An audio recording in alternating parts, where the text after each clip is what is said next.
Audrey, I want to do some Botox for you today because you said that you are clenching at night. Correct.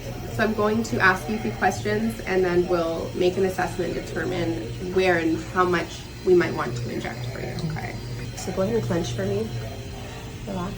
Yeah, it's pretty strong. So if you put your hand on this side and clench, it's a pretty powerful muscle. It shouldn't get that strong, but that's not uncommon to happen, okay? And clench again.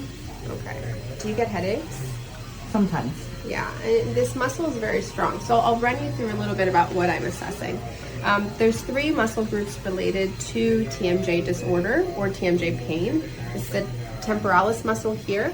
That one, when it goes into dysfunction, you can have symptoms of headaches, migraines, ice pick headaches, cluster headaches, you know, that feeling of pressure or tension like there's a hat on your head. These can all be related to the dysfunction of this muscle group, okay? And yours gets pretty strong when you clench for me. So I already can tell that we potentially can relieve some of those symptoms for you by relaxing those muscles. The next muscle group is here. It's the deep masseter muscle. Usually when that one goes into dysfunction, people will tell me they have ear symptoms such as ear ringing, ear stuffiness, loss of hearing, ear pain. Do you have any of these symptoms? I do get ear pain. Oh, wow. Every once in a while. And it's not related to a cold? No. That's very interesting. Okay. And this one is the superficial masseter muscle. When that one goes into dysfunction, which is the most common that patients are aware of, it's jaw pain. Most commonly, people will tell me they get tired of chewing their food. Like you're chewing steak and you need a break. And the food is half mashed up in your mouth and you just stop chewing and you're just waiting to relax. So that's a very common symptom, and that's usually when that muscle group goes into dysfunction. So all 3 are related to clenching and grinding. Most of my patients who have clenching or grinding evidence in their mouth, 1, 2, or all 3 of these muscle groups can go into dysfunction.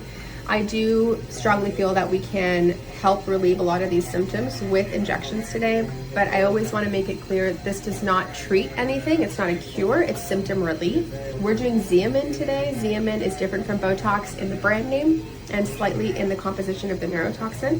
Xeomin is the pure neurotoxin. Botox, which is the more popular brand name, is the neurotoxin wrapped in proteins. The main difference here is if I were to inject you consistently with Botox, since I'm introducing proteins into your body's more likely to produce antibodies in a response and create resistance over time. So the term Botox holiday was created, meaning patients need to take a break from Botox so their body can respond to it again.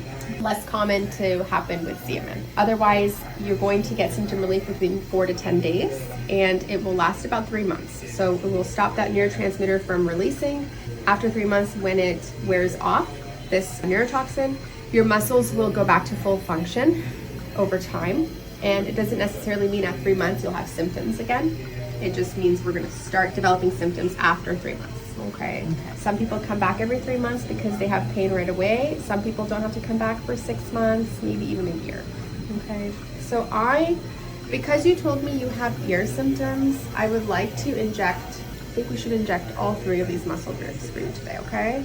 And 1, 2, 3. So I need to get more, but we're going to set up